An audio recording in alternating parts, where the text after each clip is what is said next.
আসসালামু আলাইকুম। গল্পকন্যা চ্যানেলের পক্ষ থেকে সবাইকে স্বাগতম।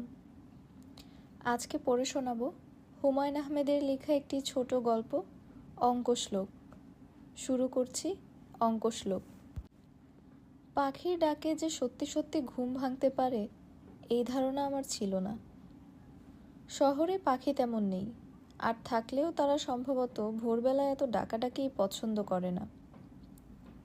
ভাটি অঞ্চলে এসে প্রথম পাখির ডাকে জেগে উঠলাম এবং বেশ হকচকিয়ে গেলাম।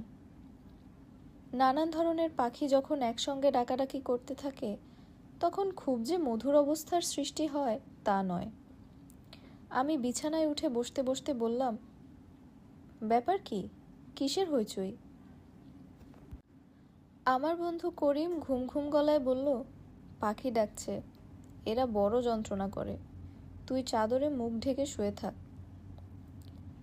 করিমের সঙ্গে গতরাতে এই অঞ্চলে এসে পৌঁছেছি। আমি ঘর কোনো ধরনের মানুষ, বেড়াতে পছন্দ করি যদি বেড়ানোটা খুব আরামের হয়। দুদিন নৌকোয় করে জীবন হাতে নিয়ে হাওর পাড়ি দেওয়ার ব্যাপারে আমার উৎসাহ কম। করিম বলতে গেলে জোর করে আমাকে নিয়ে এসেছে। তার একটাই কথা, তোর লেখালেখিতে সুবিধা হবে, দু একটা চরিত্রও পেয়ে যেতে পারিস, কিছুই বলা যায় না। কোথাও বেড়াতে গিয়ে চরিত্র খোঁজা আমার স্বভাব নয়। ঢাকা ছেড়ে বাইরে গেলেই মানুষের চেয়ে প্রকৃতি আমাকে অনেক বেশি টানে। মানুষ তো সবসময় দেখছি, প্রকৃতি দেখার সুযোগ কই। যেখানেই যাই প্রচুর বই সঙ্গে নিয়ে যাই। আমি লক্ষ্য করেছি নতুন পরিবেশে আরামদায়ক আলস্যে বই পড়ার মতো মজা আর কিছুতেই নেই। হুট করে কেউ বেড়াতে আসবে না, বিকট শব্দে টেলিফোন বেজে উঠবে না। চেনা জগৎ থেকে সম্পূর্ণ বিচ্ছিন্ন হয়ে যাবার অন্যরকম আনন্দ আছে। একে বোধহয় বলে শেকল ছেঁড়ার আনন্দ। করিম আমাকে বলেছিল, তোকে দোতলা দালানের বিরাট একটা ঘর ছেড়ে দেব। সামনে বিশাল বারান্দা, বারান্দায় দেখবি বিশাল হাওর, ঘাটে পানসি নৌকা থাকবে, মাঝি থাকবে, যখন ইচ্ছা নৌকায় চড়ে বসবি। আমি তোকে মোটেও বিরক্ত করব না, তুই থাকবি তোর মতো। মোটামুটি লোভনীয় একটা ছবি তুলে ধরল, তবে এও বলল, প্রকৃতি দেখতে প্রথম কয়েকদিন তোর ভালো লাগবে, তারপর বোর হয়ে যাবি। চারিদিকে শুধু পানি আর পানি, দৃশ্যের কোনো ভ্যারিয়েশন নেই। অবশ্যই কোনো মতে এক সপ্তাহ কাটাতে পারলে দেখবি নেশা ধরে গেছে, তখন আর যেতে মন চাইবে না। করিমের সব কথাই মিলে গেল। অষ্টম দিনে আমাদের ঢাকা ফেরার কথা। আমি বললাম, আরও কয়েকটা দিন থেকে যাই। করিম বলল, যতদিন ইচ্ছা থাক, আমি এই ফাঁকে আমার মামার বাড়ি থেকে ঘুরে আসি। একটা হাওর পরেই আমার মামার বাড়ি, তোকে নিতে চাচ্ছি না, কারণ আমার মামার বাড়ি যাচ্ছি ঝগড়া করার জন্যে। তুই থাক এখানে। আমি থেকে গেলাম। দিনের বেশিরভাগ সময় কাটতে লাগলো পানসি নৌকায়। বিশাল নৌকা, নৌকার ভেতরেই গোসলখানা এবং বাথরুম। নৌকার ছাদে শুয়ে থেকে দুলতে দুলতে আকাশ দেখা যায়। এক সময় মনে হয় আমি স্থির হয়ে আছি, আকাশ দুলছে। অপার্থিব অনুভূতি। দালান কোঠার শহরে এই অনুভূতি কল্পনা করা সম্ভব নয়। এক বিকেলে নৌকার ছাদে শুয়ে ঘুমিয়ে পড়েছি। ঘুম ভাঙল সন্ধ্যা মেলানোর পর। উঠে বসতেই ভারী গলায় কে যেন বলল, ভাই সাহেব কেমন আছেন? আপনার সঙ্গে দেখা করার জন্যে আসছি। আমার নাম জালাল উদ্দিন BA-BT। আমি ভাটিপাড়া মডেল হাই স্কুলের অঙ্কের শিক্ষক। আপনি অসময়ে নিদ্রামগ্ন ছিলেন, এটা স্বাস্থ্যের জন্যে হানিকর। আমি অত্যন্ত বিরক্ত হলাম। ঘুম ভাঙতেই উপদেশ শুনতে কারোরই ভালো লাগার কথা না। শিক্ষক সম্প্রদায়ের স্বভাবই হচ্ছে যখন তখন উপদেশ দিয়ে বেড়ানো। ভদ্রলোক আগের চেয়েও ভারী গলায় বললেন, আপনার বিনা অনুমতিতে একটা কার্য করেছি। নৌকার মাঝিকে চা বানাতে বলেছি।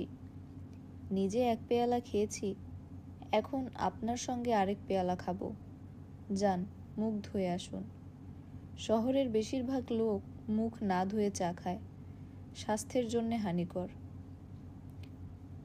স্বাস্থ্যের জন্য হানিকর বিষয়গুলো যিনি এত ভালো জানেন, তার স্বাস্থ্য খুব ভালো দেখলাম না।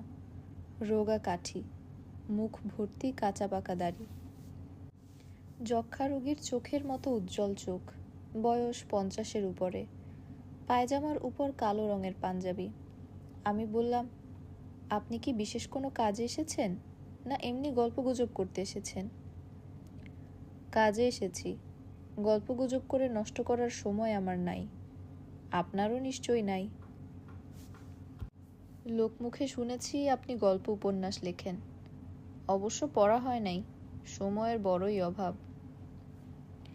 একবার ভাবলাম বলি, আমাদের কাজের অভাব আছে, সময়ের অভাব নেই, আমাদের সবার অঢেল সময়।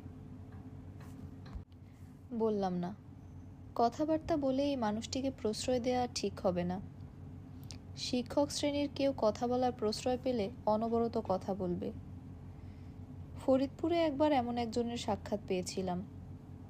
তিনি সন্ধ্যাবেলায় কথা শুরু করলেন, এক নাগারে রাত 11:30 পর্যন্ত বললেন।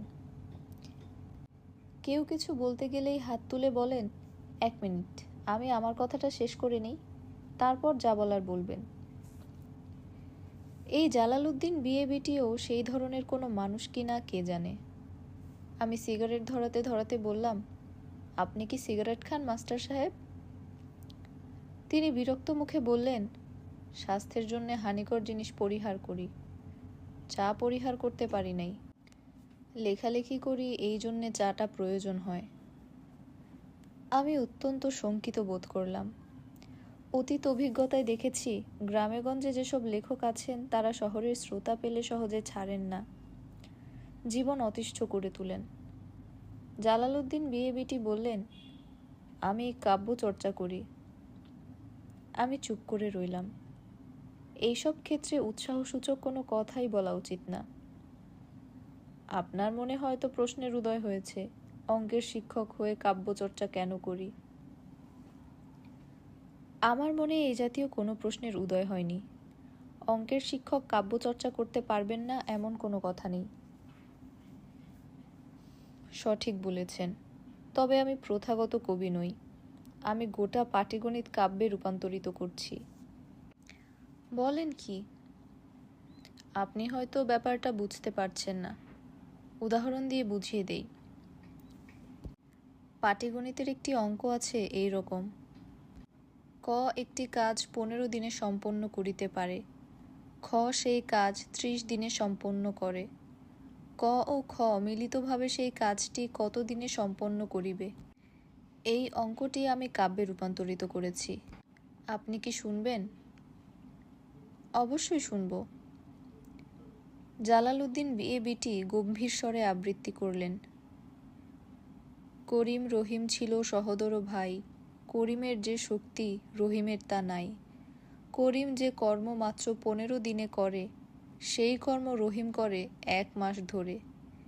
এখন বালকগণ চিন্তা করো ধীরে, 2 ভ্রাতা সেই কর্ম কত দিনে করে। আমার মুখে কোনো কথা জোগালো না। অবাক হয়ে ভদ্রলোকের দিকে তাকিয়ে রইলাম। ভাই সাহেব, কেমন লাগলো? জি, ভালো। অন্তর থেকেই বলছেন তো? অন্তর থেকেই বলছি। শুনে প্রীত হলাম। আরেকটা শুনুন, চৌবাচ্চার অঙ্ক আবৃত্তি করব? জি, করুন। চৌবাচ্চা ছিল এক প্রকাণ্ড বিশাল, 2 নলে পানি আসে সকাল বিকাল। এক নলে পূর্ণ হতে 20 মিনিট লাগে, অন্য নলে পূর্ণ হয় না অর্ধ ঘণ্টার আগে। চৌবাচ্চা পূর্ণের সময় করহ নির্ণন, 2 নল দিলে লাগবে কতক্ষণ। আমি নিজের বিস্ময় গোপন করে বললাম, এ জাতীয় মোট কতগুলো কবিতা লিখেছেন? 3611টা লেখা হয়েছে। এইসব কবিতার আমি নাম দিয়েছি অঙ্কশ্লোক। পরিকল্পনা আছে 10,000 পূর্ণ করে পুস্তকাকারে ছাড়ব। আমি নিতান্ত আনাড়ির মতো বললাম, এতে লাভ কি হবে? তিনি বিরক্ত গলায় বললেন, লাভ কি হবে তাও ব্যাখ্যা করতে হবে? ছাত্রছাত্রীদের মধ্যে অঙ্কভীতি প্রবল, কবিতায় সে অঙ্কগুলো পড়লে ভীতি দূর হবে। তাছাড়া মেধাবী ছাত্ররা অঙ্কগুলো মুখস্থ করে ফেলতে পারবে, পারবে না? হ্যাঁ, পারবে। বাদরের শ্লোকটা শুনুন। তৈলাক্ত বাস ও বাদরের শ্লোক, আমার গ্রন্থে শ্লোক নাম্বার 2003। একটি বাদর ছিল দুষ্টু প্রকৃতির, তৈলাক্ত বাস দেখে হয়ে গেল স্থির। বাস বেয়ে উপরে সে উঠিবার চায়, পিচ্ছিলতার কারণে পড়ে পড়ে যায়। 1 মিনিট বেচারা উঠে যতখানি, অর্ধপথ নেমে যায় পরাভব মানি। বংশদণ্ড 20 ফিট লম্বা যদি হয়, উপরে উঠিবার সময় করহ নির্ণয়। আবৃত্তি শেষ করে ভদ্রলোক উঠে দাঁড়ালেন, শান্ত গলায় বললেন, উঠলাম, আপনাকে আর বিরক্ত করব না। বসুন আর একটু। জি না, সময় অল্প, কাজ প্রচুর। দোয়া করবেন যেন কাজটা শেষ করে যেতে পারি, বেশি দিন বাঁচব না। আপনি করিমের বন্ধু, তাকে আমার কথা বলবেন, বললেই সে চিনবে। আসসালামু আলাইকুম। ভদ্রলোক আমাকে দ্বিতীয় কথা বলার সুযোগ না দিয়ে নৌকা থেকে নেমে গেলেন। নিজে ছোট্ট ডিঙি নৌকার মতো নৌকা নিয়ে এসেছিলেন। অন্ধকারে শুধু নক্ষত্রের আলো সম্বল করে নৌকা ভাসিয়ে দিলেন। আমার নৌকার মাঝি বলল, ইনার নাম পাগলা মাস্টার, একলা একলা থাকে, রাত দিন বিড়বিড় কইরা কি যেন বলে, আন্ধাই রাইতে একলা একলা নাও নিয়া ঘুরে। ছেলেপুলে নাই? একটাই মেয়ে ছিল, মইরা গেছে। আমি লোকটির প্রতি এক ধরনের মমতা অনুভব করলাম। ভুল কাজে জীবন উৎসর্গ করে দেওয়ার অনেক নজির আছে, ইনিও তেমন একজন। এদের মমতা দেখানো চলে, এর বেশি কিছু না। করিম এলো তার পরদিন। তাকে জালালউদ্দিন BA BTর কথা জিজ্ঞেস করতেই বলল, তোর কাছে এসেছিলেন নাকি? তাকে কি ডাকা হতো জানিস? মুসলমান যাদব। অঙ্কের জাহাজ ছিলেন, যে কোনো পাটিগণিতের অঙ্ক মুখে মুখে করতে পারতেন। এখন পারেন না? পারেন বোধহয়, তবে মাথা খারাপ হয়ে গেছে। দিনরাত কবিতা টবিতা লেখেন, অঙ্ক শ্লোক। মেয়েটা মারা যাবার পর মাথাটা খারাপ হয়ে যায়। খুব আদরের মেয়েটি ছিল, 9-এ পড়তো। অঙ্কে কাঁচা ছিল বলে বাবার কাছে খুব বকা খেত। মেয়েটা বাবাকে অসম্ভব ভয় করত। মেয়েটা মরবার আগে বাবাকে বলল, এখন তোমাকে কেন জানি ভয় লাগছে না বাবা, আগে ভয় করত। অঙ্ক ভয় লাগতো, সেই সঙ্গে তোমাকেও লাগতো, এখন একটুও ভয় লাগছে না। মেয়েটার মৃত্যু স্যারকে খুবই এফেক্ট করে। মাথায় একটা চিন্তা ঢুকে যায় কি করে ছাত্রদের অঙ্কভীতি দূর করা যায়। আস্তে আস্তে মাথাটাই খারাপ হয়ে যায়। ঢাকায় যাবার আগে তোকে একদিন নিয়ে যাব স্যারের কাছে। গেলাম একদিন ওনার সঙ্গে দেখা করতে। আমাকে চিনতে পারলেন। সুস্থ স্বাভাবিক মানুষের মতো কথাবার্তা বললেন। খুব আগ্রহ করে অঙ্ক শ্লোকের বিশাল খাতা এনে দেখালেন। গাঢ় স্বরে বললেন, গ্রন্থটির নাম রেখেছি নুরুন নাহার, আমার কন্যার নামে নাম। বেচারির বড় অঙ্কভীতি ছিল, গোপনে কাঁদত। বইটা আরও 15 বছর আগে যদি লিখতে পারতাম।